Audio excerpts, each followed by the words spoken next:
Exploring the unknown, from conspiracies to mysteries, you are entering the conspiracy sector.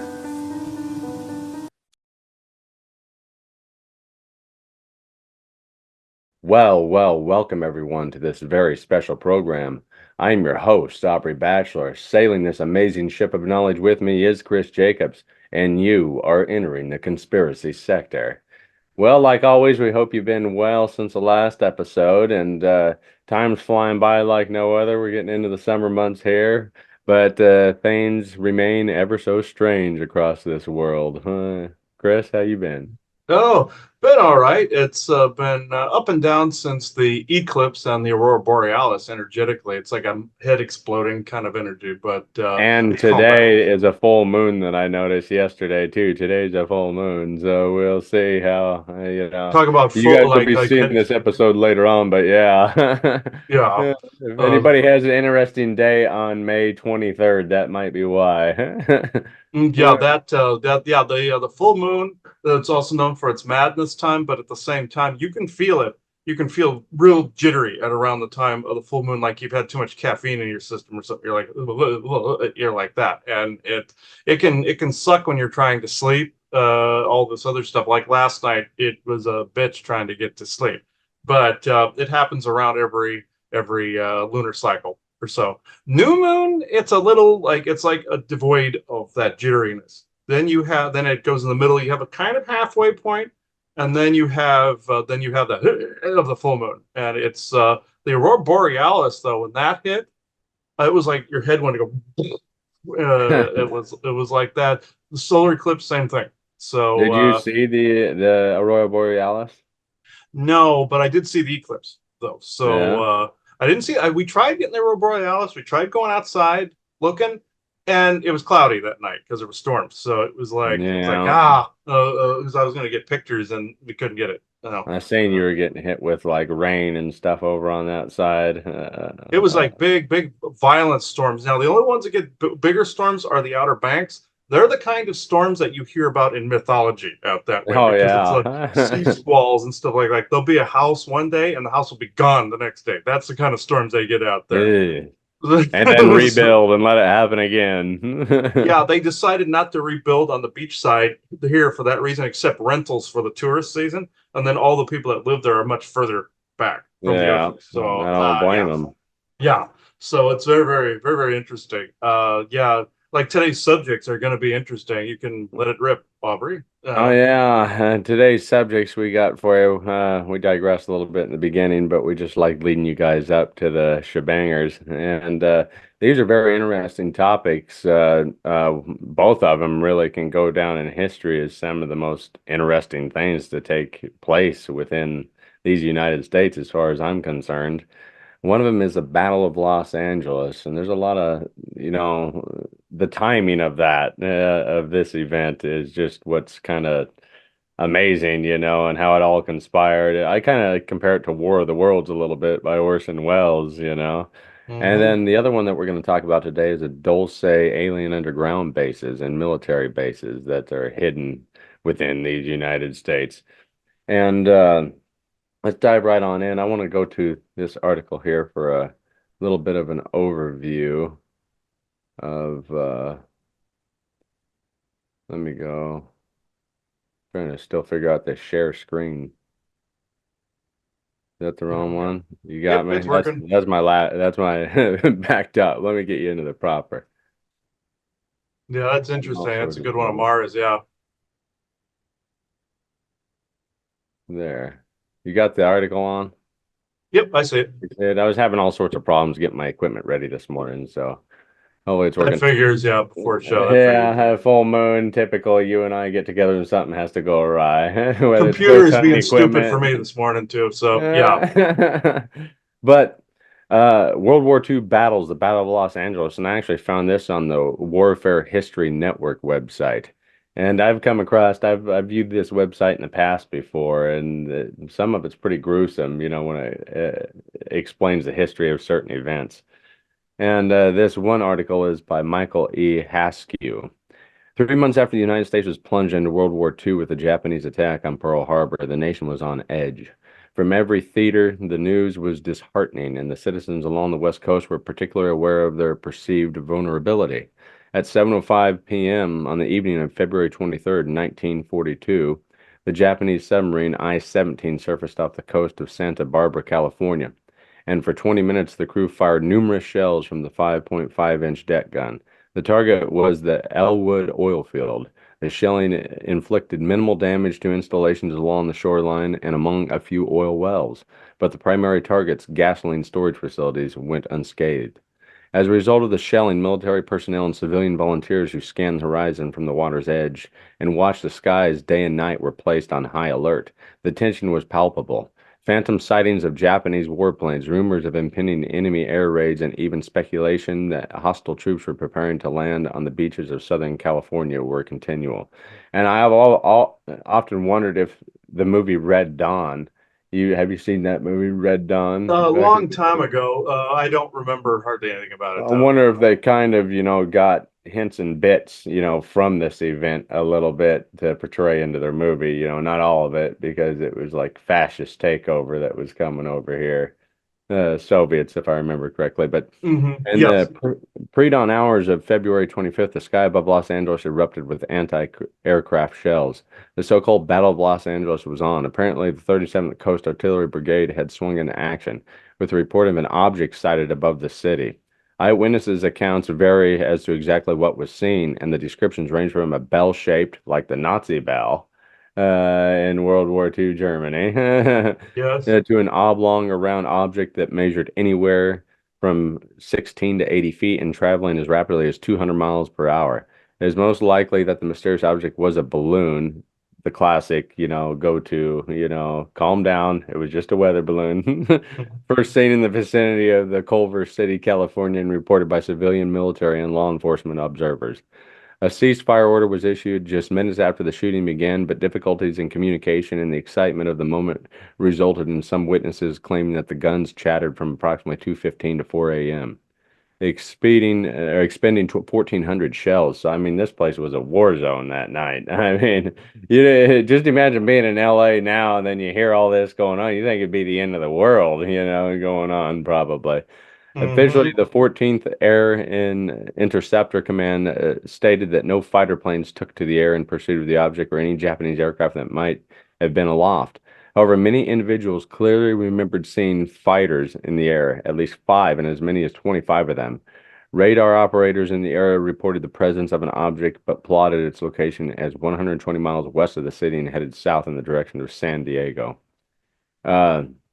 And if you can see this picture on screen right now, this is the classic. I always think when I think of the Battle of LA, coming across it every so often, it pops up in your research. This is the image that I think about is all the searchlights and anti-aircraft guns combing the sky, like it says right there.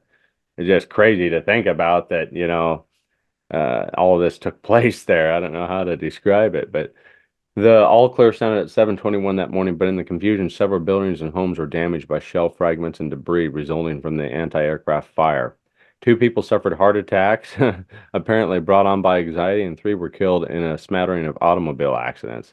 After some semblance of order was restored, Secretary of the Navy Frank Knox met the press and explained the events away, attributing the incident to a serious case of war nerves. The Battle of Los Angeles received widespread media coverage, and the Los Angeles Times published a photo in its February 26, 1942 edition that was purported to show the airborne object illuminated by searchlights as shells burst around it.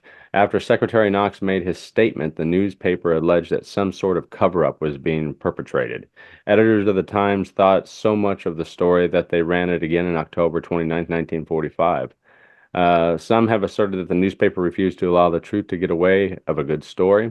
A 2011 article, again published in the Los Angeles Times, flatly stated that the original negatives of the photo in the question were located in the Department of Special Collections at UCLA and subjected to thorough analysis. Researchers concluded the photo that ran in the newspaper in October 1942 had been retouched. Partly true and partly fiction, the Battle of Los Angeles remains a prime example of both war nerves and vigilance. How could the citizenry have reacted if an object had been sighted and no action had been taken? chances are that the Los Angeles Times would have a sensational story either way. And see, to round this up, the crazy thing about that is many people reported seeing different types of, shaped craft. And, it's your classic UFO style event that took place there. Mhm. But did it actually happen? Nobody knows. Was it like war games, like when they go and practice, whatever, an actual raid if it was to take place in the United States. But also, fast forwarding a little bit, the UFOs on the White House lawn. What year did that happen again? Was that in the In 50s? the 50s, and the fact you just I want to point out, you just integrated yourself 3 times into a synchronicity surrounding this as you were speaking.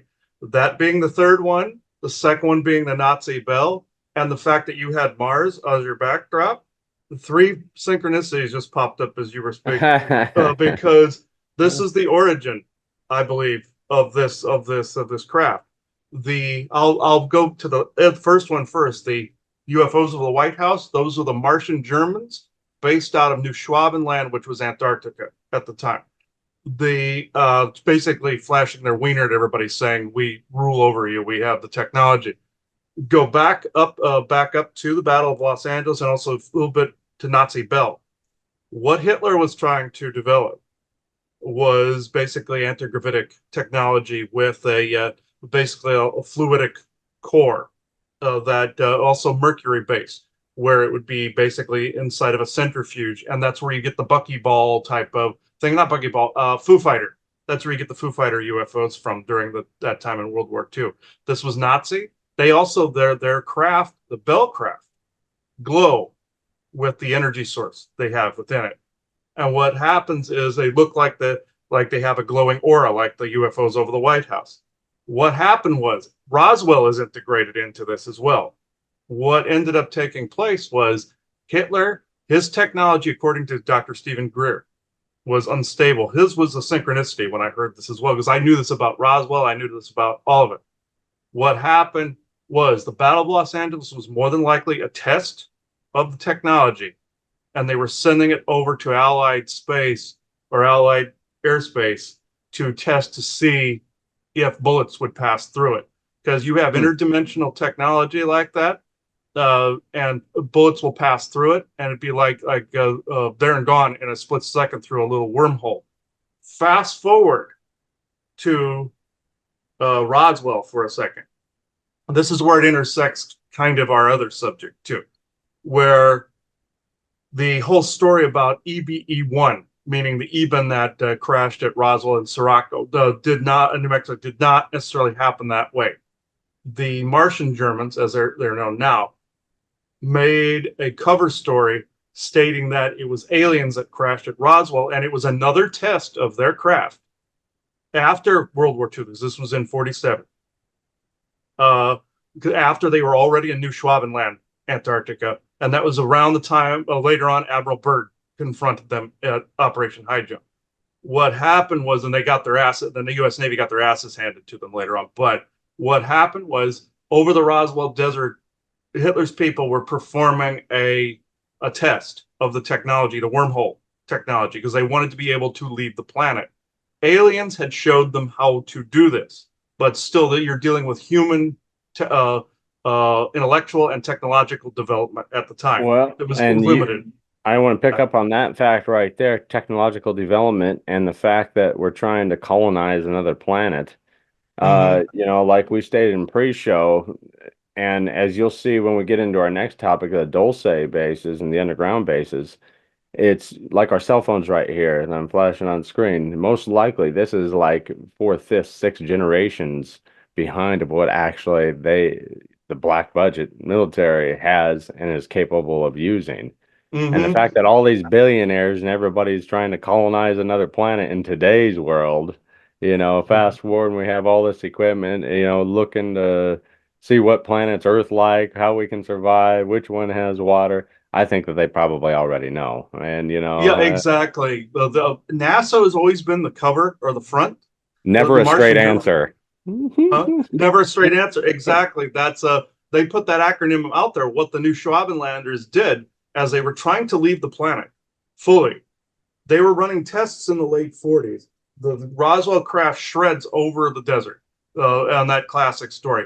They had You mean a weather balloon crashed over they the created the for and against surrounding this. So there were legitimate people that were on both ends of this going, oh no, we're going with the government cover. Oh, we're going with the UFO story. What the truth was is they weren't trying to use wormhole technology to send their craft. It was a frequencies game where you take a frequency here, and you align it to this frequency. You can send a craft anywhere on the planet, anywhere in the universe. The aliens, some negative aliens, were trying to show them this. What happened was at that time, this shreds over the desert, and the pilots that were in it were actually clones that the Nazi scientists tried to make, but they looked all retarded looking. And they were these they weren't aliens. These were like clones with some alien DNA in them, but they had like this hypercephaly head type situation going on with the water on the brain type of thing, because they were grown to maturated too quickly in a clone chamber. The aliens showed them how to do this, but Hitler was impatient and made retarded clones basically. And but they still had souls and they were still terrified. But what happened was later on, this links into them wanting to leave the planet, going to the moon, Mars, and Ceres. Now they're known as the Martian Germans. Before that, they were New Schwabenlanders, meaning New Schwabenland meaning Antarctica. And before that, of course, Nazi Germany. But with it goes into the other one with Dulce and all that. It's all close. You have Ebens, which were some of the aliens. You have Orions and Draco, which ones are the ones that assisted Hitler. And you have Ebens being in Sandia, New Mexico, and you have Dulce, which is further south, and you have Roswell, it's even further south than that, Sirocco. All those, and then you have further north into Colorado, you have NORAD, you have the underground base they use for the basis of the show, Stargate SG-1. You have all connected through a rail system. And it's my belief that also Nevada, Area 51, S4, the beings that are there, we could do another show on both the Ebens and the Charles C. Hall Tall Whites, because that's all who's involved with Dulce, in my opinion, as well. So it's the same sets of beings you're dealing with all around, and the New Schwabenlander Martian Germans that have made deals with them over the last few like 6-7 decades. So then you had Eisenhower, who made a deal with the aliens to abduct people in exchange for technology, that they would always have the superior form of technology. We would have the hand-me-downs. And also, if you go with the reports of Tony Rodriguez for the SSP, Secret Space Program, he saw posters on Ceres of the world in chains. It's a propaganda poster. That is something called psionic dampening. This is why you see so much stupidity around right now. These are devices that alien-human hybrid. I can tell you I've suffered from it, because I used to be, that's all I used to do is want to research these topics, and now it's just kind of, I'll try to get it. It's psionic dampening, making you disinterested in the subject, tired, disinterested, lethargic, and you know how since COVID, how much stupidity you've seen around since that time. Even more so because the volume was turned up, and this is why they made it symbolic in an episode of The Simpsons back in 2006. It was an episode called Bart to the Future, where he jumped ahead to 2016 when Trump was elected president, which showed it was pre-planned. But then you see Trump going down an escalator with Homer following. What Homer Simpson is an allegory for is dumbed down person or experimental dumbing effect. That's why he's so stupid in it. And basically following Trump's presidency, that the volume would be turned up. That's what somebody was saying. Not only with Fauci saying that there would be a pandemic during the presidency, the dumbing volume they were saying was being turned up. The reason I diverted is because it's the Martian Germans that came up with that. They were the brainchild behind that technology. So during the 1964 World's Fair, Werner von Braun introduced these innovative technologies. That is when they switched on what's known as the binary network, linked it to something they had on the moon already, grounded it to the Unisphere in New York, basically following the magical premise as above, so below. It goes through the satellite system, now through our 5G. This is what links into the COVID vaccine, dominating, changing the personality state. Then basically what Werner von Braun was giving everybody the finger, saying, you will be too dumb to innovate any of this that you see And at the World's Fair. I want to kind of play fantasy role here in the devil's advocate. Just pretend that he would have got assassinated back in the 40s. And Mm-hmm. imagine how different the world might be today without his inventions and technology. I partly think that it probably would have happened anyhow, but would have happened the way that it happened, you They would know. have elected another stooge, but it probably would have gone a little differently. Even Joanna's family has memories of working around Werner von Braun on the binary network dampening technology. Mm, So these are like spheroid, like Saturn ring shaped type of devices. They showed this famously in an episode of Next Generation where Captain Picard was being controlled by a Ferengi assailant in that, where it was making him relive battles over and over again mentally. And that's what happens. People get these narratives in their head and all of this crap going on. That's these devices doing it. They're implanted into the satellite network and grounded on the Earth too. So you can thank Hitler's boys for coming up with this technology along with alien innovations.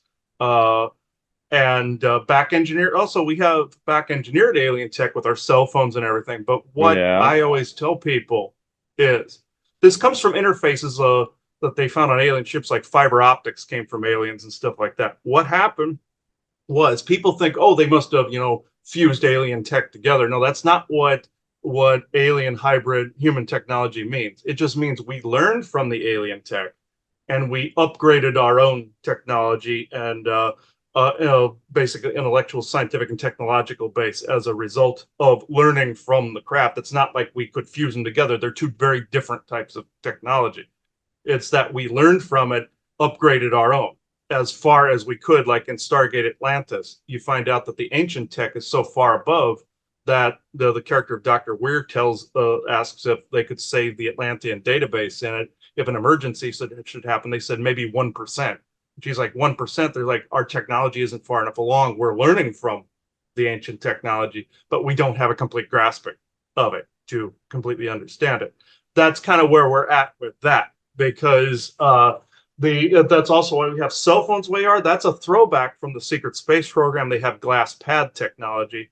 Our spacesuits you see currently in Space Force are like a hand-me-down of what the secret space program has of skin-tight suits, like a 7 of 9 cat suit that could be a spacesuit that's very articulate, or Halo.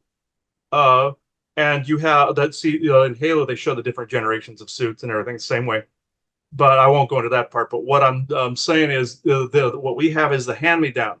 The Martian Germans Yeah. throw us crumbs every now and again, and they always have maybe 100 years plus, at least, ahead on technology. They depicted this correctly. I will go in one more thing. They depicted it correctly in Stargate SG-1 when the Stargate crew went to this planet that was populated by Nazis, and you find out that one of the Star Trek actors by the late Rene Auberjonois was supposed to be Hitler's son, and in it. Hmm. And he says his father has a vision, all that. That's when Colonel O'Neill finds out that's who he is. The technology in it is at least 100 to 200 years ahead of what we have now. They were basically saying, hey, the Nazis are ahead of you by at least a couple 100 years. So is what they were trying to say in that Well, episode. and I'd like to pick up on that a little bit. I always like to go back to, all roads lead to Roswell in a way. Yep. And, pre what Roswell, the Nazis and their experimentations and their technologies and their developments and everything along that line. But Roswell, I feel like, is the precipice point because we basically went from, when it comes to like 1850 to now, to today's world, we went from horse and buggy to landing on the moon overnight when it comes to history and time. Virtually overnight. Yeah. And, in that short time span, I really believe that we have advanced technologically way too quickly in the last 70 years than we're capable of handling, as a species of being on this planet. And, it really goes to Roswell because a mere 14 years after Roswell, the first human being is in space with Sputnik. That should tell And you something right there. Yeah. Yeah. mere 14 years later, and then look at everything that's advanced since then. And I really believe there was something on the Roswell craft that or the wreckage recovery or the interventions and interviews and with the aliens that they recovered, and things along that line. You just don't know, but it feels as if that there was a technological advancement beginning around the Roswell wreckage, and Mhm. it's led into what we all have today. And you see it being sped up. Like you have a new cell phone model coming out all the time, stuff like that. They're trying to speed it up to get to just the Martian Germans are trying to get the society up to just under the line to integrate them as the leadership within the whole Galactic Senate and Galactic Federation. That's their ultimate goal for the New World Order, by the way. And also, the only reason you don't see people with implants in their neck and basically completely population control and culling right now is because other groups are intercepting them. Even if it's another group that's not for our benefit, it's kind of like the enemy of my enemy is my friend, sort of. And there's a bunch of factions with different logos and emblems, all kind of waving their wiener at each other, kind of thing. Some are good, and some are good. Some are backed by philanthropists like your Musks and your Bigelows and stuff like that. But then, Yeah. and then things of that nature. Now, one more thing on the Martian Germans is right when Hitler was creating his war machine, in the very beginning, before he crossed the Polish border, he had a base there. I cannot remember the name of it for the life of me. I saw this on a show called What on Earth, the satellite show.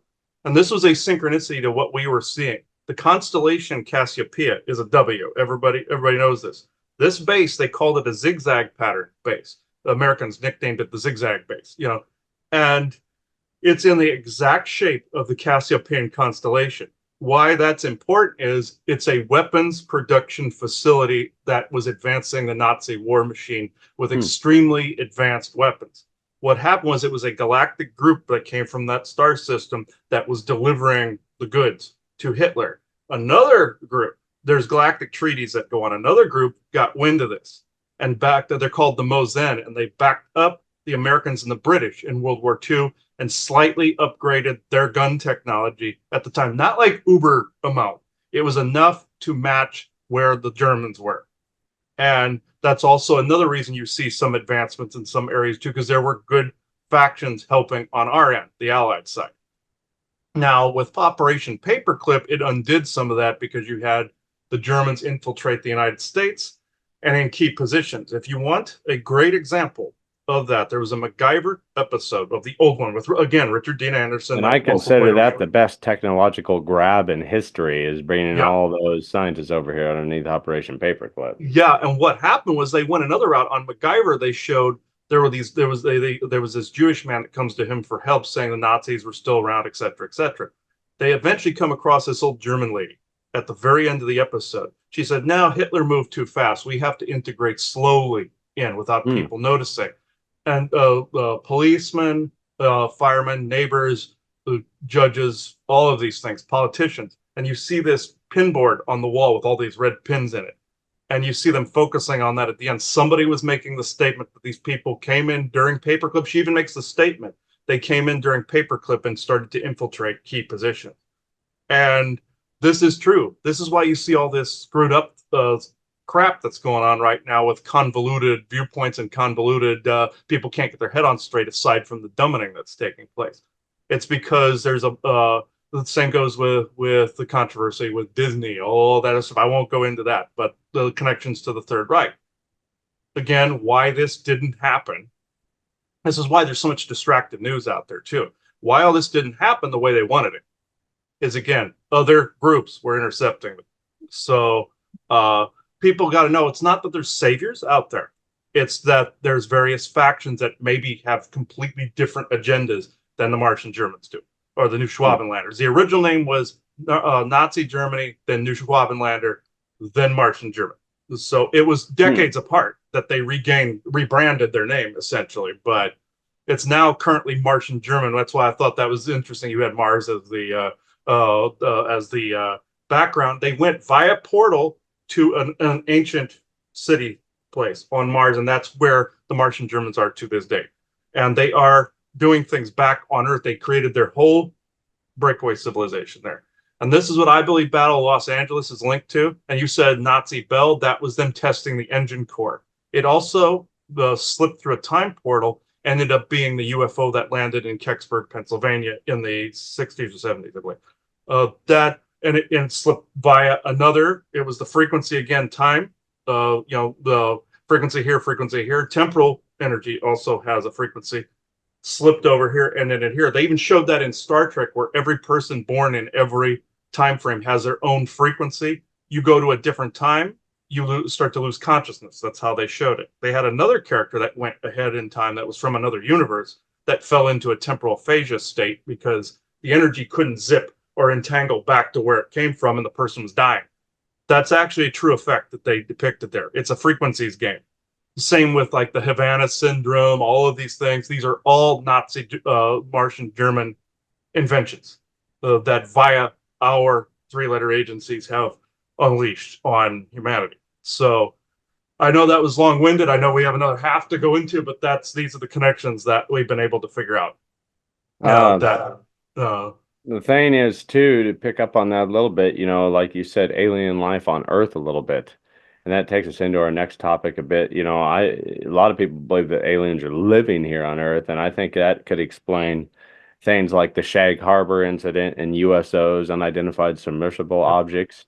Are they living beneath the ocean surface where 90% of it hasn't been explored, and the depths of the darkest seas, and then to our upcoming topic of like underground military bases, mainly Dulce. When it comes to underground military bases, all roads lead to Dulce a little bit. And Philip Schneider, the main guy that was the main whistleblower, I guess, per se, behind these underground military bases, claims that, they're drilling a new hole. Then he comes across this cavern, and there was like aliens living there. And he said that he fired off like a few of the first shots, and he's about one of the only survivors, which it sounds kind of fantastical when he starts talking, but he does seem to be somewhat genuine in his, is he a good actor, or did it actually happen? No, Two I different feel types it of did. acts here. Oh, yeah, I feel it did, because you have these underground areas that have been delegated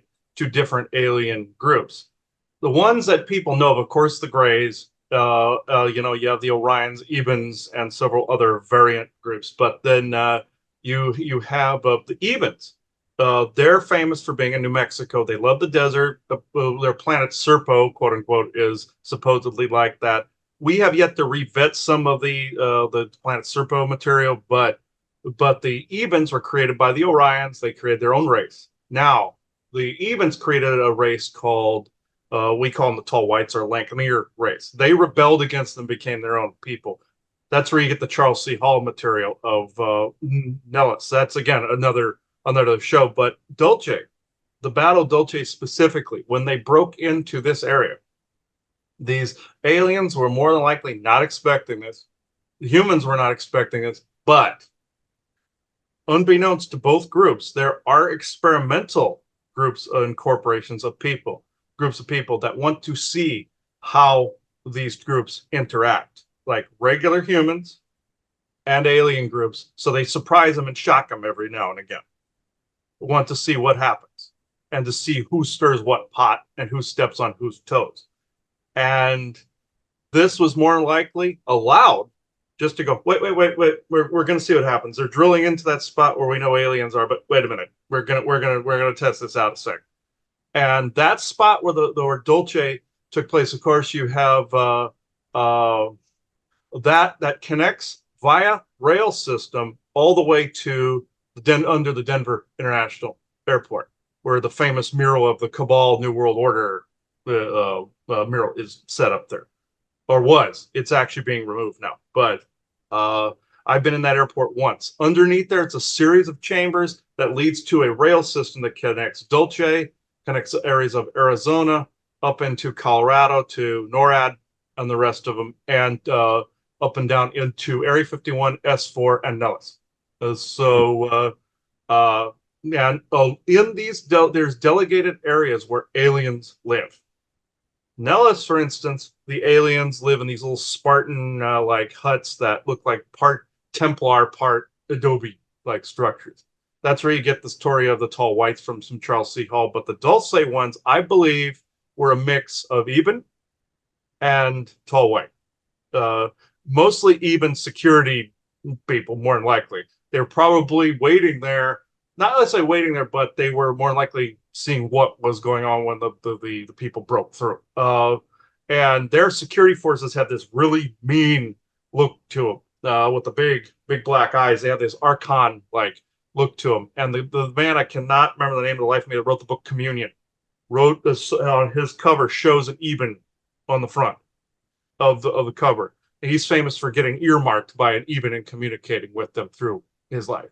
But the but I believe Phil Schneider encountered both evens and tall whites during the battle of Dulce, and the reason he was killed is because not only was he sole survivor, but he remembered all these things. Some people say it's disinformation. They want him to see aliens. Well, Uh, and then with his death too, he even said, I love my life. I'm not going to kill myself, yeah, and then it wasn't, I think he's found tied up and, he was missing like a lot of his hand and everything. And it'd like yep. be impossible for him to tie himself up the way that he did.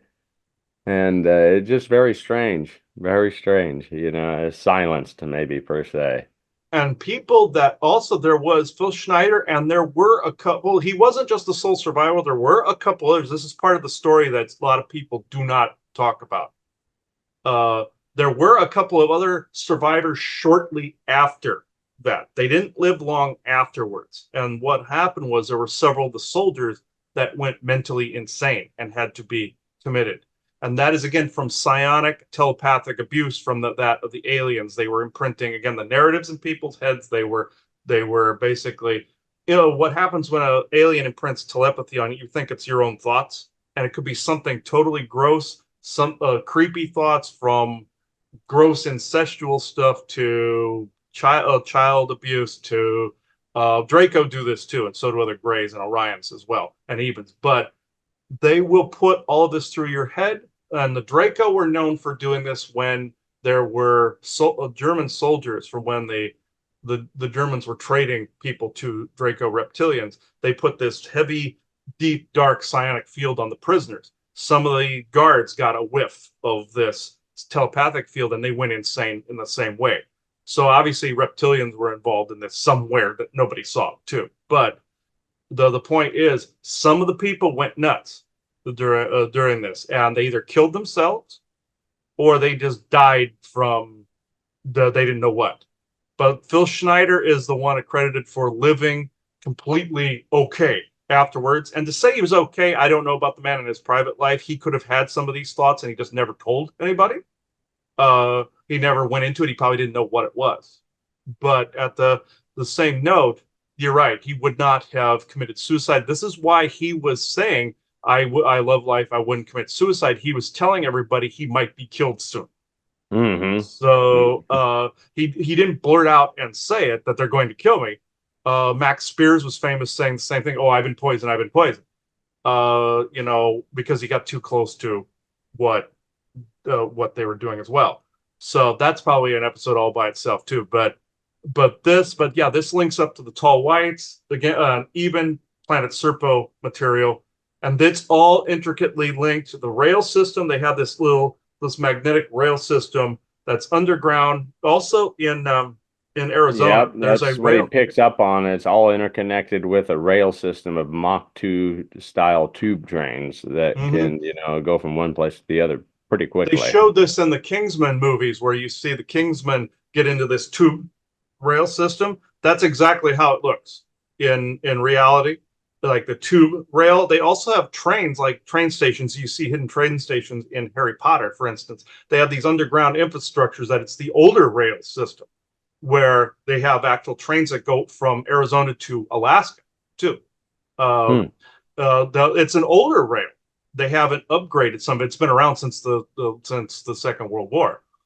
Some of that infrastructure. So of course they have to upgrade it. That's why people that have been abducted by the Martian Germans, lunar Germans, have seen on the moon and different places where it's a mix between different eras, where they've retrofitted newer technology onto older styles.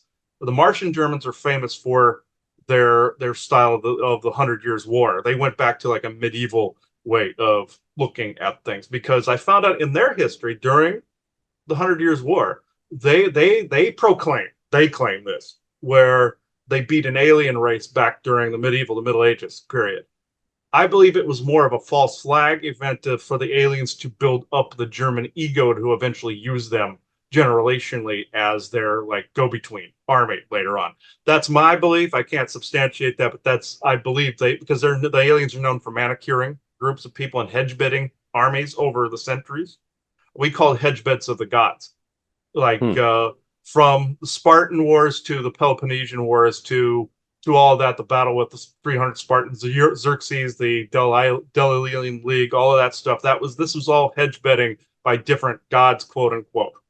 And the reason I bring up ancient times and also Middle Ages is because Middle Ages you had bloodline wars going on as to what bloodline would be dominant. Eventually, you had some of the German groups during the 100 Years' War went out over some of the others, and eventually those were elected to be later on. Eventually that became Germans during World War I, and then Nazis World War II. But the World War I was like more of an attempt for them to do it the first time around. They waited a little while, tweaked some things, and tried it again when Hitler was in power. Uh, so yeah, it's that's a there's so much history there. That's so much to go through. But yeah, Battle of Dulce, I truly believe was a mix of even and tall white uh, interaction because they're mean. They're mean as piss when you run across them. So With that being said, let me get into a little bit before we start questioning here. I want to share yeah. one more thing here, just to pick up on what you're laying down. And we've done that. Let's go to here. Dulce Base, and this is from an interesting little website I come across, sacredtext.com. And I'll just skim through some of this, but the following material comes from people who know the Dulce underground base exists. There are people who work in the labs, abductees taken to the base, people who assisted in the construction, intelligence personnel, NSA, CIA, FBI, etc., and UFO/inner Earth researchers. This information is meant for those who are seriously interested in the Dulce base. For your own protection, be advised to use caution while investigating this complex but ongoing investigation. Uh, The Dulce Base by Jason Bishop III. This facility is a genetics lab and is connected to Los Alamos via a tube shuttle. Part of the research is related to the general effects of radiation, mutations, and human genetics. Its research also includes other intelligent species, alien biological life form entities. In the revised September 1950 edition of The Effects of Atomic Weapons, prepared for and in cooperation with the U.S. Department of Defense and the U.S. Atomic Energy Commission, under the direction of the Los Alamos Scientific Laboratory, we read about how complete underground placement of bases is desirable. On page 381, there are apparently no fundamental difficulties in construction and operating underground various types of important facilities. Such facilities may be placed in a subtle existing mine or a site that may be excavated for the purpose. And according to Philip Schneider, the average depth of most of these bases is a mile long, but the Dulce base, I think he said, was 2 to 2.5 miles in depth, beneath the surface of the ground. And that's quite a bit, Think of how long it takes the average person to jog a mile. Takes them what, probably 9 to 10 minutes, the average person to jog a mile. The quickest mile is what, like 5 minutes from some long-legged person that can sprint.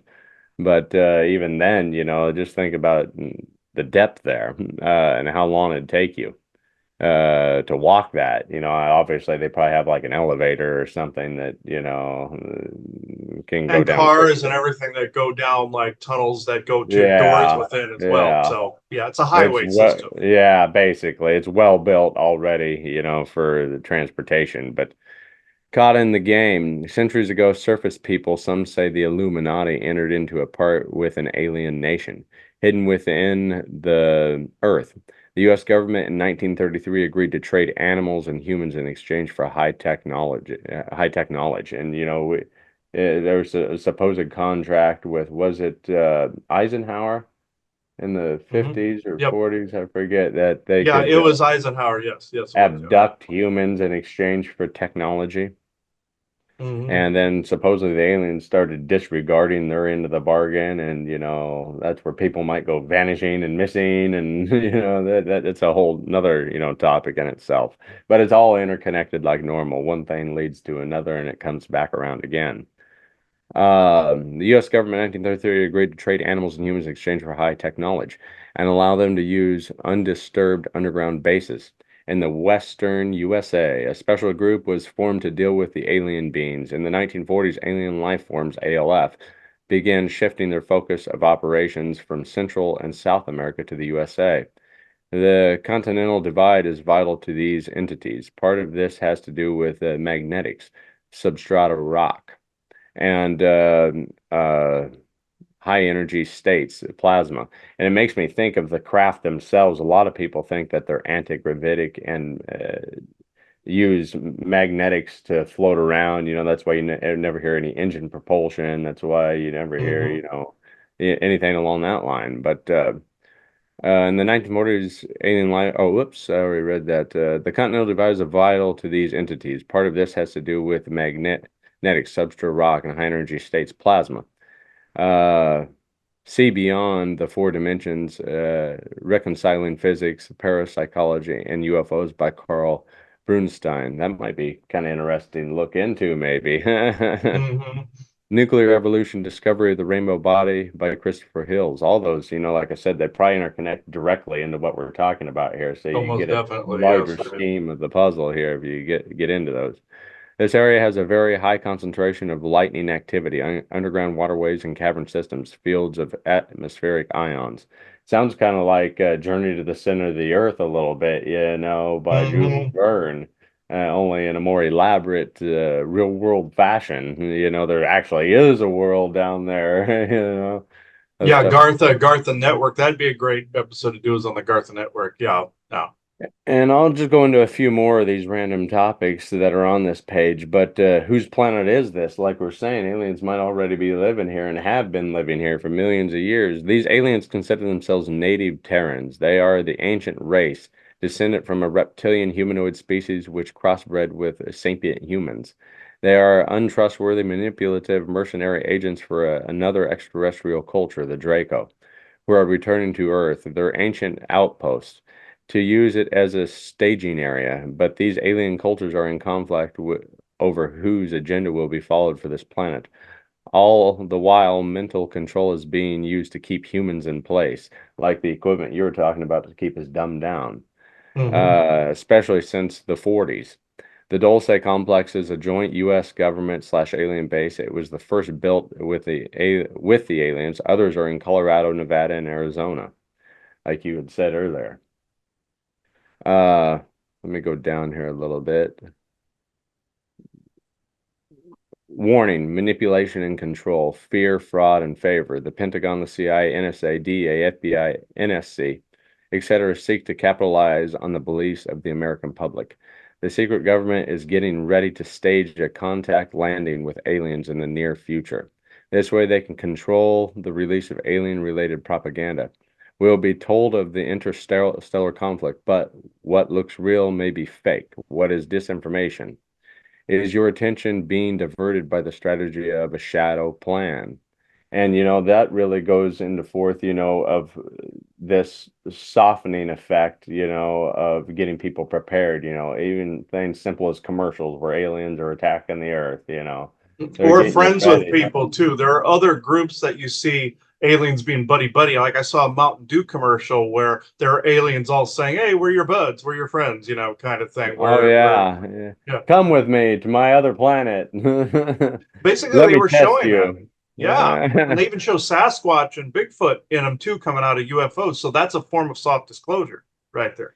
I'll just get into two more things here, then we can go into question if you'd like. Inside the Dulce base, security officers wear jumpsuits with the Dulce symbol on the front upper left side. The standard hand weapon at Dulce is a flash gun, which is good against humans and aliens. The ID card used in card slots for the doors and elevators has the Dulce symbol above the ID photo. Government honchos use cards with the Great Seal of the U.S. on it. The Cult of All-Seeing Eye, the New World Order, 13666, the Phoenix Empire, 9. Illuminism, one out of many. After the second level, everyone is weighed in the nude, then given a uniform. Visitors are given an off-white uniform in front of all sensitive areas are scales built under the doorway by the door control. The person's card must match with the weight and code or the door won't open. Any discrepancy in weight, any change over 3 pounds will summon security. No one is allowed to carry anything into or out of sensitive areas. All supplies are put through a security conveyor system. The alien symbol language appears a lot at the facility. During the construction of the facility, which was done in stages over many years, the aliens assisted in the design and construction materials. Many of these things assembled by the workers were of a technology they could not understand, yet it would function when fully put together. Example, the elevators have no cables. They are controlled magnetically, just like some of this craft might be. The magnetic system is inside the walls. There are no conventional electrical controls. All is controlled by advanced magnetics. That includes a magnetically induced phosphorescent illumination system. There are no regular light bulbs. All exits are magnetically controlled. Note, it has been reported that if you place a large magnet on an entrance, it will affect the immediate interruption. They will have to come out and reset the system, so it's kind of strange. And I'll just dive into one more. This is mind manipulation experts from this article. The Dulce base has studied mind control implants, bio-PSI units, ELF devices capable of mood, sleep, and heartbeat control, etc. DARPA, Defense Advanced Research Projects Agency, is using these technologies to manipulate people. They establish the projects, set priorities, coordinate efforts, and guide the many participants in these undertakings. Related projects are studied at the Sandia base by the Jason Group of 55 scientists. They have secretly harassed the dark side of technology and hidden the beneficial technology from the public. Everything we've talked about so far has come back around into this article, basically. Other projects take place at Area 51 in Nevada. Dreamland, Data Repository Establishment Maintenance Land, Element, Electromagnetic Intelligence, Code Empire, Code EVA, Program HIS, Hybrid Intelligence System, BWCW, IRIS, Infrared Intruder System, Bypass Reptiles. The studies on Level 4 at Dulce include human aura research as well as manipulate the bioplasmic body of man. They can lower your heartbeat with deep sleep delta waves, induce a static shock, then reprogram via a brain-computer link. They can introduce data and programmed reactions into your mind, information, impregnation, the dream library. We are entering an era of the technologicalization of psychic powers, the development of techniques to enhance man-machine communications, nanotech, biotech, micro machines, PSI war, EDOM, electric dissolution of memory, RHIC, radio hypnotic intracerebral control, and various forms of behavior control via chemical agents, ultrasonics, optical and other forms of EM radiation. They forgot to list COVID-19 on here, and the physics of consciousness. So that kind of wraps, a little bit of everything up. I shouldn't say wraps it all up. It can go as deep as what Dulce base is, and it could even go deeper with the information that is involved behind it. But now the compartmentalization of some of these bases too. There's different corporate projects that different military groups will guard. People think it's just Army, Navy, Air Force, Marines. No, you have different groups that guard different corporate and philanthropic interests. And this, with the bases, one group that could be controlled by, say, Martian, German, Americans can control one, Chinese do this, in Alaska, all three of them do things there together. So any reports of Chinese, the U.S., and other groups not getting along, it's like watching WWE wrestling. It's like they're like frenemies. They're enemies in the press, enemies, in the ring. They're friends behind the scenes. So what happens in these bases is you could have a section here. They move a wall aside. There's like pipes and stuff that go through here. There could be a whole other section that doesn't know this other section exists. Hmm. You could have two projects next to one another in hidden rooms away from each Kind other. of a need to know basis, in their own Exactly. sections. You don't need to Level come in one, two, here. three, You do four. your work Yeah. in your area. Mm-hmm. Yeah. Yeah, and they each create a component for the others. Like you have factories here on Earth, different corporations that make parts and components. They're making stuff for the secret space program, spaceships. They could be making a bolt for a chair. They don't know where it's going, and it's like they don't know what it's for. Also, Fallout showed this. The Fallout 76 and 4 specifically. More 76 showed the rail system when you're going on the mission to raid Vault 79 to get the gold and stuff other. It's a base that's underneath, and you access it under a business, under a neighborhood, and the rail system goes under people's houses all the way to the main vault and the base underneath. That's 100% accurate, and the exit point you find is a tool shed on the other end of this valley.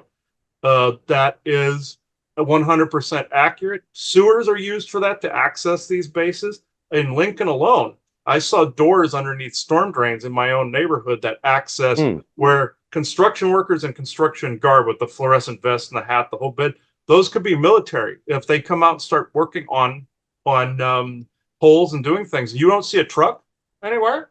They just crawled out of the sewer like a Ninja Turtle. So it just and they could be the guards to open a concrete door that opens like a slide hidden door and goes into a base. I've seen that a couple of times.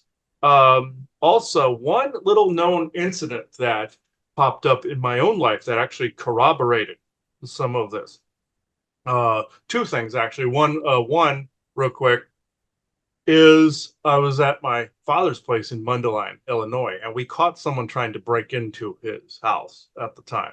And we caught a guy in like flannel and jeans trying to break into his house. And the guy had a mask on the whole bit. We're like, oh crap, this is just some thief. We're going to have to get the police, all this stuff. But we get in, we zip tie his hands and feet together. We're going to get the cops in there.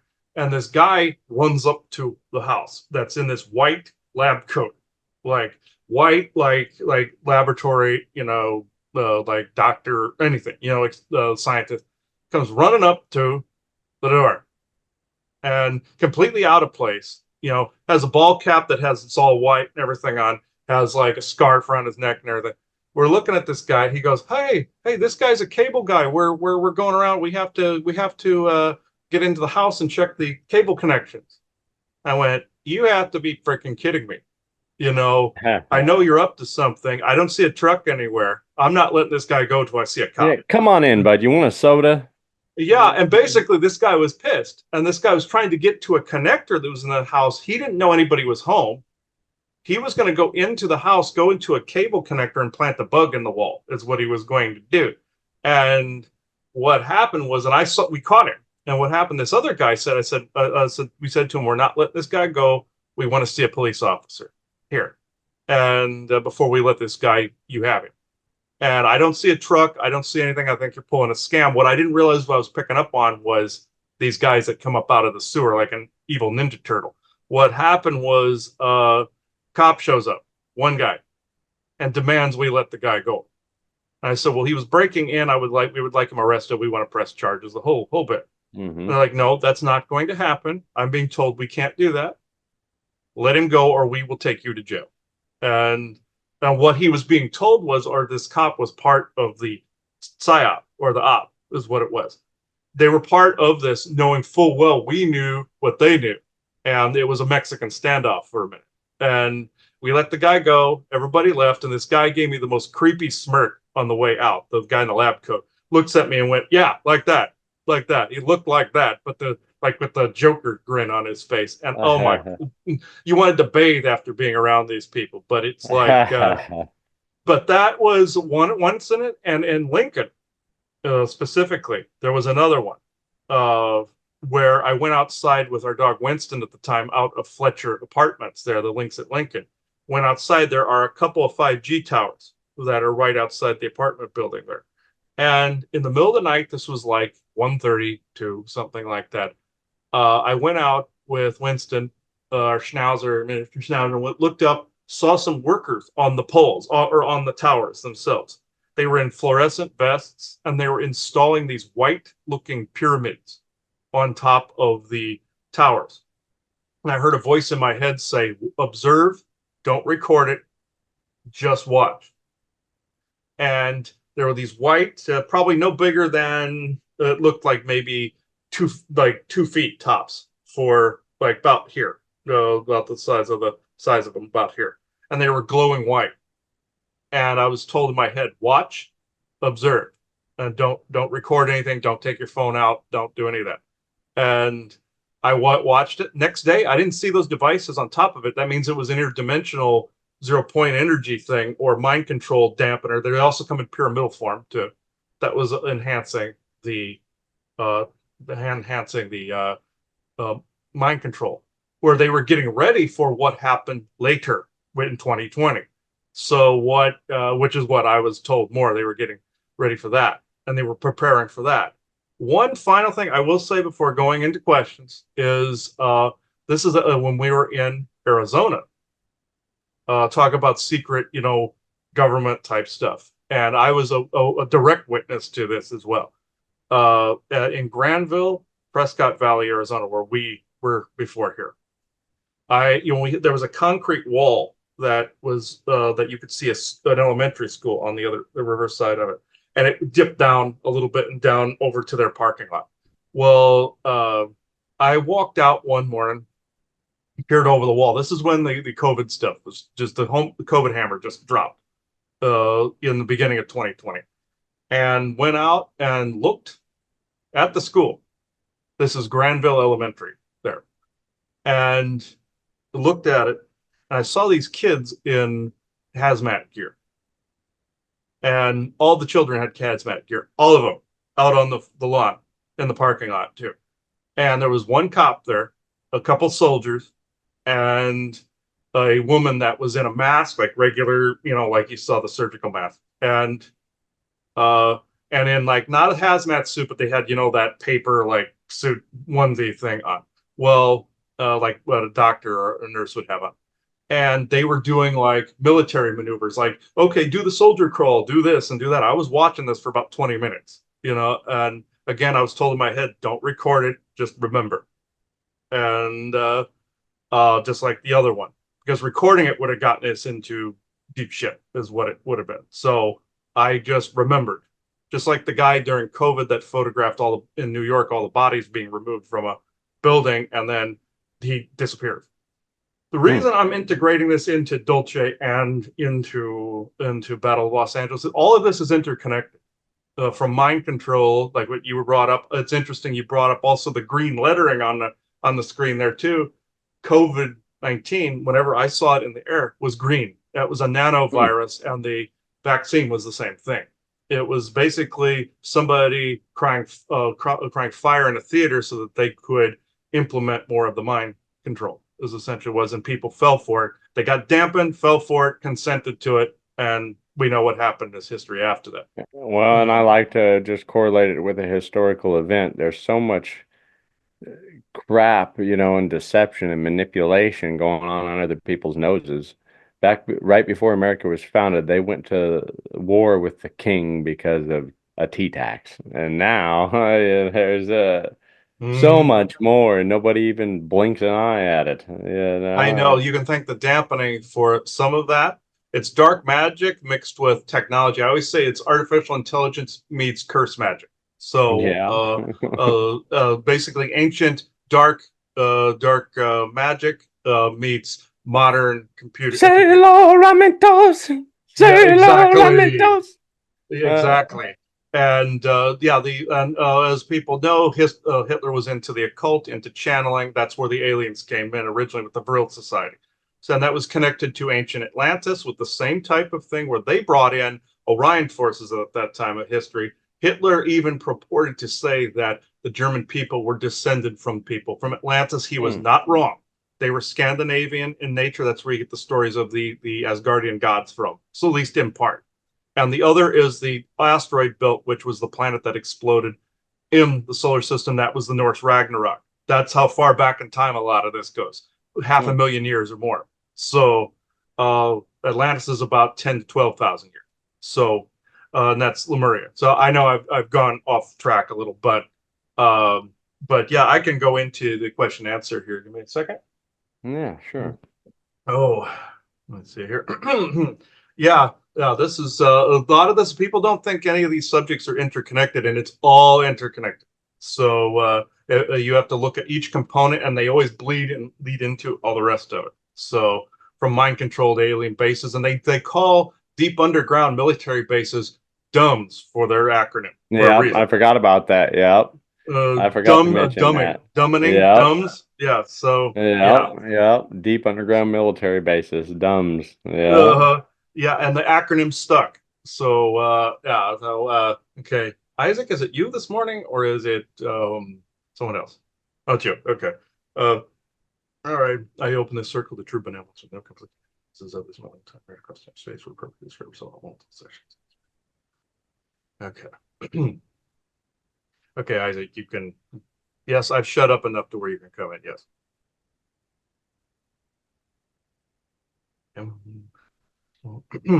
Boy, I got an enormously scratchy throat this morning.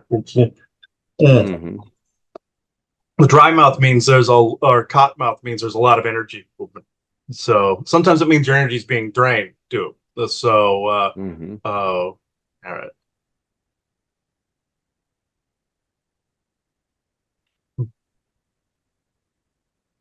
Ah, yes, I know this subject well.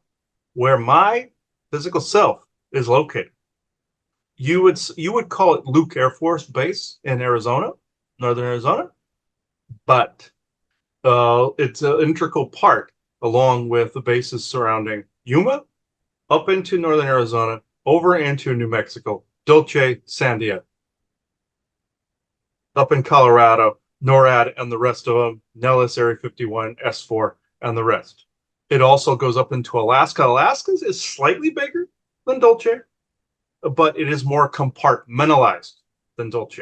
You also have the one under the Denver airport. There's big highways that he did not mention that stretch through the entire country. Nebraska has a series of base entry and exit points, and it has an underground highway and a parallel highway to even Iowa 80 or I-80. You can even see the highway from it. A friend of his that went from Illinois to Nebraska quite often for military work took the alternate highway that was outside, and there were gas stations every 10 miles. That is true. You even see in The Simpsons, they brought up The Simpsons, there where Homer gets integrated into the Masons or the Stonecutter group, quote unquote, and you see an underground tunnel where it's just music playing and paintings. It's not quite that opulent, mind you. That was a joke, but there are these underground bases. He even that way. He even wrote a script years ago where he saw this car that was being used underneath the ground too, that was running off 0 point energy. That is 100% true. They use no gasoline. They use all 0 point energy. They use the magnetic rail system or the tube system like you see on Futurama, but they fly around in the tubes, but it's a car. Or you see it more accurately in Kingsman, the Secret Service, and which is a mix between the Mosen and Valiant Thor's group that also initiated the 100 Years Disclosure narrative in Eisenhower's time. That is its own show, but I wanted to integrate the base system. Literally, every highway, base system, infrastructure from old to new is interconnected in some way, form, or fashion to every major city. Also, what he did not mention is your Walmarts, your Lowe's, your Home Depots are all military staging areas. And within those structures, there are secret doors and secret rooms. If you see a door in the back rooms of a Walmart, say, and it has no doorknob, you found something. Because one could stick a magnetic knob on it and open it. In an emergency, it's a magnetic key interlock that also magnetizes as an electromagnet with a certain thumbprint, pad, keypad, etc., etc., etc. Or it allows them to the military to come and go from within the building. There's also sheds and tool sheds on the outside and strip malls that allow access. He himself encountered a missing time period in Tempe, Arizona at the Walmart on Elliott and Priest, whereas he was going that direction at 3 in the afternoon, only remembers coming coming back at 11:30 at night. These were the men in black that had an abduction incident based on you had the Walmart, the underground base area, apartment complex, underground base area, apartment complex over here where he was robbed at gunpoint, underground base area. Then you had an area that was under contestation, which was Guadalupe. That area is extremely lit up, let's say, with military activity, Arizona as a whole. But every single base from Nebraska, Lincoln Air Force Base, which he said his grandfather closed Lincoln Air Force Base, and he knew it wasn't closed, it just went underground. Area 51, though, since it's under complete watch by the people, is not being used very much for a lot of the experimental stuff. They have moved it to other unnamed areas, you see. Just as populated as you have the surface is just as populated as below the surface. Then you have areas where aliens occupy. You have Nellis with your Blankeneer tall white. You have parts of Nebraska that also have some aliens coming and going. He encountered an alien and his brother by the name of Tufi and Traubin that he detected a telepathic signal there in Lincoln at Hartley Street at the house there. Wondered who it was, sent a thought out. That night he saw a person in a white shirt and black pants surrounded by men in black. And the person asked him what he wanted. He just wanted to know more about the species or the person. And this being showed itself as a blue reptilian looking alien inside of a spacesuit or a hazmat suit. And the other one, he said, yelled at the other one for revealing himself. And that's how he got his memory wiped of the incident. But there's another famous incident, whereas insider John Lear spoke of someone who encountered a tall white by the name of Quaylar. Quaylar is a real guy that this guy just remembers a car going down the highway. And Quaylar was really showing up in his spaceship. His subconscious reaccessed the memory. Now, he himself looked out Fletcher and saw green lights coming through his window, looked out and saw green headlights in a black car. There's no such thing. It was a spaceship, and it was the two brothers that I spoke of before. These are ways that people are being abducted, military and alien-wise. Even territory stretches from Sandia down near Roswell all the way over into Arizona and into the hills around where he was living in Granville. That's why he spotted Avens. Further up, you get into Lancaneer or Tall White territory, Draco territory, a mix for the Vegas Strip, and an area called Ver portal opening that go into the interverse or dimensional space. That and bases are surrounding dimensional spaces, portals. Bases are surrounding all portals, Alaska, and all over the place. Like I said, Alaska is more compartmentalized with Chinese, Russian, German, and American, all working together depending on what level of the base you go further down. Dulce digs further down in the ground, even further than Alaska. Inside under the Denver airport, they always show like a basement area where they said, oh, this is how far the Masons went down when they built this.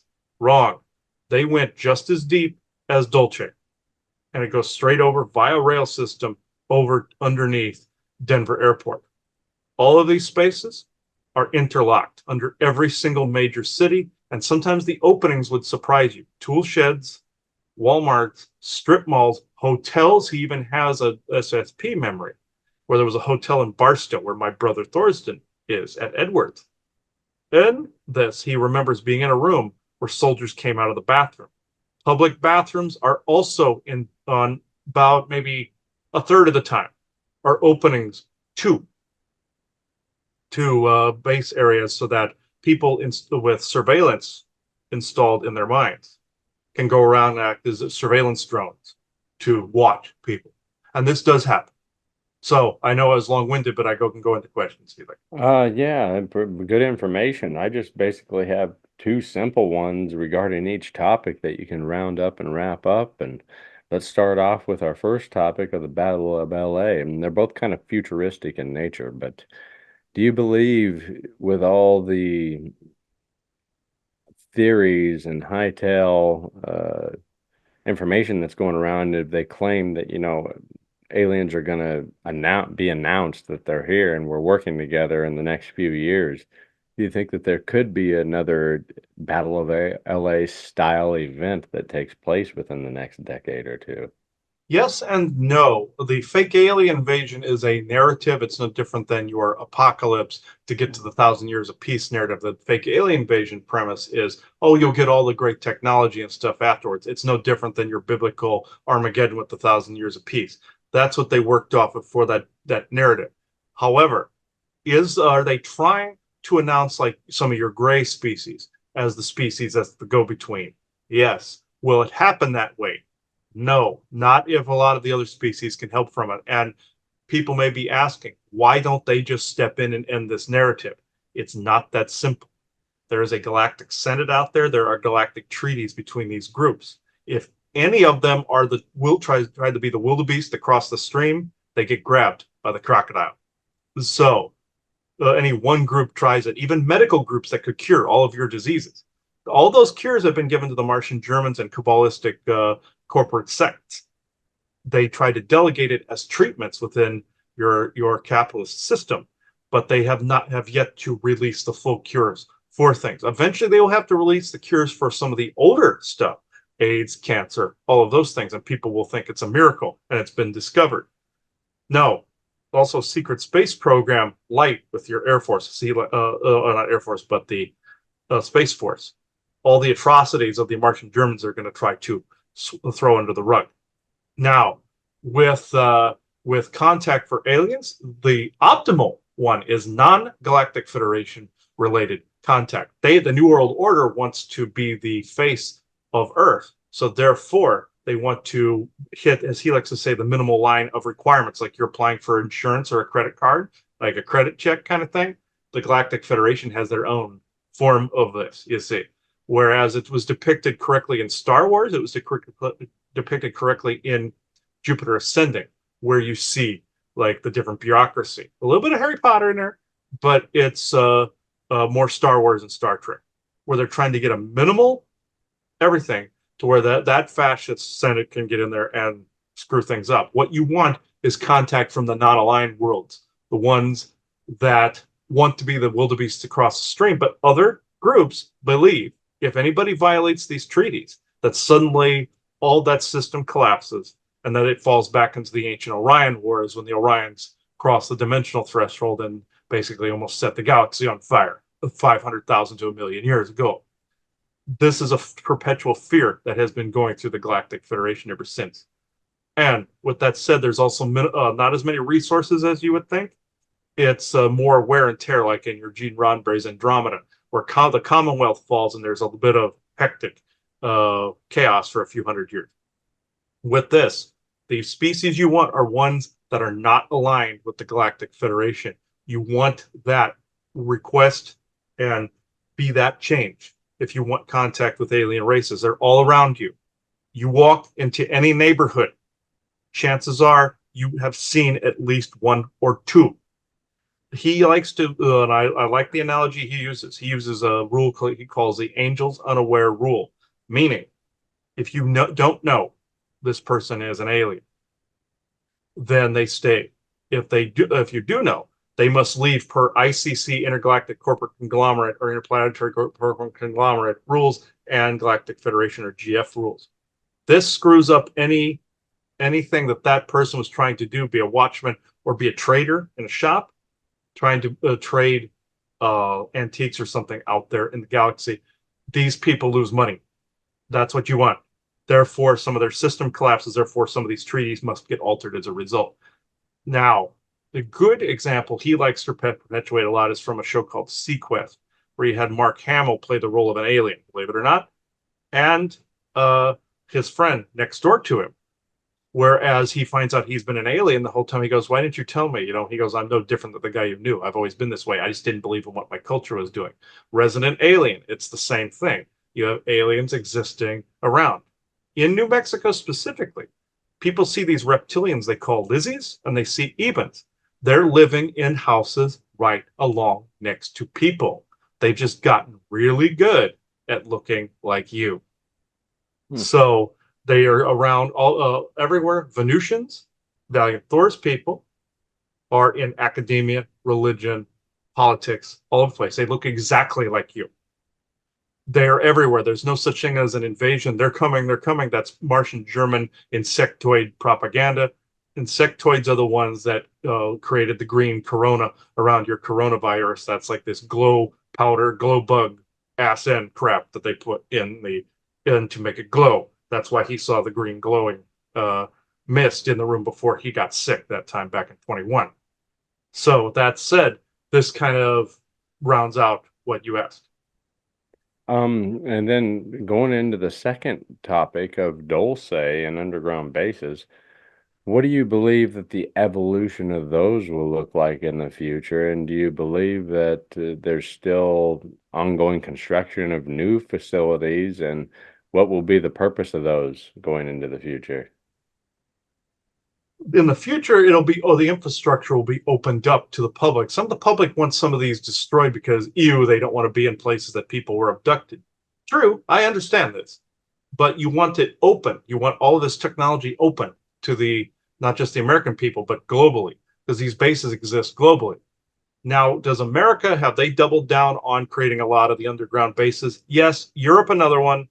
But the United States is basically the crown king, or the championship trophy or belt they would earn for the amount of retrofits they have done to facilities, even in the past 20 years or so, and the speed in which they do it. Now, could this open up to the public, and you could have from your restaurants to your doctor's offices to your apartments to your homes be everywhere? Yes. And some people are already doing this. They're living underground because they're accessing past lives, or they had to. At Garthen Network, underground, past lives, even pre-flood times. But in this, ironically, I said this because I had a past life as an ant person that helped Native Americans and others down into the Garthen.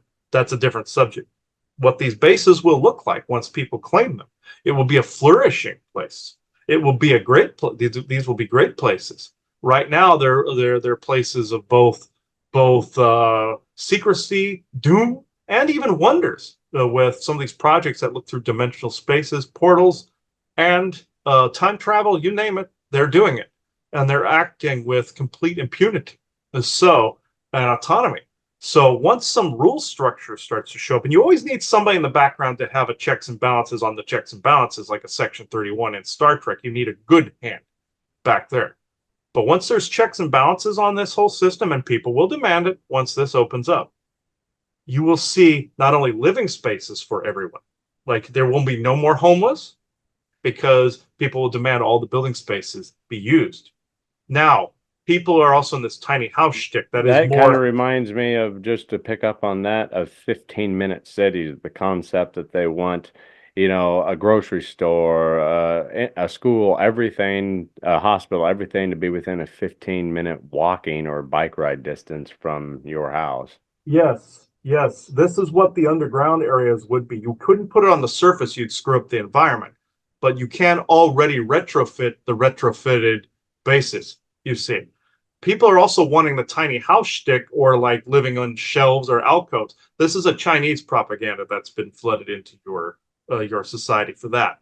The other end of this is also the Chinese. They reported to have bought Washington, Oregon, and California. Some of this is propaganda because all these government groups are working together and trading spaces with each other. This is why you're seeing all these different conflicting stories. Oh, the Chinese took this, or the Russians took this, or the Germans took this. They're all working together. They're just basically rolling the dice as to what D&D territory they claim today, or in a game of Risk. It's disgusting. But when this opens up, all of that, those spaces become accessible to people. Even 15 minutes, they could use the underground highway for all of these different hospitals, doctors' offices, everything. And then you wouldn't really need fuel because you have 0-point energy. You'd even have flying cars at that point with anti-gravitic technology. That's a bit off, though, because some people wouldn't be used to that. And could you imagine some drunken idiot flying around in a flying car? Yeah, I get one. I would still get one, too. And he would get one, too. And also, this is why you see the calamities with driverless vehicles, because the system isn't prepared for it. The same with electric vehicles. The system isn't prepared for it, even though there's political propaganda behind this. When you switch to 0-point energy, even though there is some dimensional kickback using 0-point energy devices, just like what was displayed in Stargate Atlantis where if you had something too big, it would affect the multiverse. You have to have little of a battery no bigger than your thumbnail could power a city. So this that and one the size of a baseball could power a continent. So you don't need much. People think you need this gigantic, like pyramidal shape, like they did in ancient times. That was an advanced form of tech, but at the same time, it's rudimentary to what could exist now if the proper resources were allocated towards improving the ancient Anunnaki and worldwide empire technology from the old days. Even though the Black Pyramid in Alaska is one of these could power Canada, you could still have a smaller one that is smaller and more efficient, like the Japanese talk about the Japanese. But with these bases, you could have all these 15, everything within 15 minutes of each other, yet still people could take a road trip on the surface and go see all the stuff they see, and it wouldn't disrupt the wilderness. You can use what is already present if certain assholes were not in power. Very good. I appreciate the information. Yes. Do you have further questions? That basically sums it up. I just kind of wanted to know what the future aspects might be behind all this. Yes, the future aspects are Weird. bright, but even though it's in flux, you can't say the future because there's no such thing as the future. It's whatever timeline you happen to that favors where you're at in your own evolution. But that is the optimum form of what that kind of unity would look like in that area of underground bases or deep underground bases. The DUMS acronym will stick for a little while until it changes polarity. So thank you. Thank you. Very good information. I could see what he was showing, what it would turn into, and I've been seeing in my head what I thought. Of course, you're thinking you're making something up because it's in your imagination somewhere. Because the third eye and the imagination center are the same. It's creativity. I kept seeing how like I was walking in an underground base and I was seeing restaurants and apartments and malls and everything. It's that people eventually occupy those spaces. And they eventually turn it into those 15-minute cities. And the technology is safer. It's not radioactive like our current 5G garbage. It's a safer zero-point tech. And he was right about the multiverse, the zero-point energy. The energy has to go somewhere or be taken from somewhere. It's like that gag they said in Family Guy where they went into parallel universes and you see people just transporting the poop out of their intestines, And then they go to a frozen universe and they go, oh, there's the poop from the other universe. It goes somewhere. So just like in the show Time Tracks, they show this guy transporting nuclear material from our timeline and ends up in a parallel timeline in someone's backyard. It goes somewhere or it's taken from somewhere. He was referring to Stargate Atlantis, where they activate this ancient zero-point energy device, which I believe some of this was propaganda so people don't want to use it too. It's just declared unsafe. But they activate this thing in a parallel universe with one of the characters named Rodney comes in and stops them from doing it, saying, you almost collapsed our universe. It almost incurred into subspace. So it does get taken and going from somewhere. But if it's a balance, like he said, the size of a baseball could power a continent now, if you put it on the right meridian or have a little pyramid in a neighborhood. He once told us that a device could be put in a neighborhood that was a pyramid the size of a car, and it could like have a little sphere or a little marble or pea-sized piece in the center that could generate power for a neighborhood, and you could retrofit a box that you already see in a neighborhood, like a power box, and nobody would know you were installing it. Sometimes that's the case. But the reason he said size of a baseball and size of, say, a car is they haven't gotten to the technological development level yet to make sure our tech could be transformed into that. That's why it has to be slightly bigger. So we haven't gotten to that stage like they were during pre-Orion War era, where they had the pyramid that would power parts of the planet, and it was this worldwide network of free energy. So, or like Tesla's, with the electricity. But electricity is even outdated when it comes to zero-point energy. So, but that's what he was getting at. That's why some groups will install stuff around neighborhoods, from mind control to experimental zero-point energy modules, just to see what would happen in a neighborhood. So you have these factions going back and forth doing this crap to each other. Sometimes people get caught in the middle. You even have time travel factions like they show in Star Trek, like the Temporal War, which was in the ancient past too. But you have Kabbalist factions playing games with each other to see whose family line they can wipe from history. That's a different topic altogether. But that's how asinine and arrogant some of these groups are. They play God with these different technologies, and we get caught in the middle a lot of times. And you're dealing with like the meat puppets of the ancient gods of the old world, essentially. So I don't know if you have anything else to add to this before we take it I out. think we wrapped it up pretty well, and I hope everybody stay aware, like always. Research some of these topics, see what you can learn. You'd be amazed at what you might be able to find, and compare with whatever you've learned in your life so far. But until next time, we will see you in a future episode and bombard you with more great information. Exactly. And as we close this circle for this episode, you are now leaving the conspiracy sector. So bye bye, everybody. Bye-bye, everybody.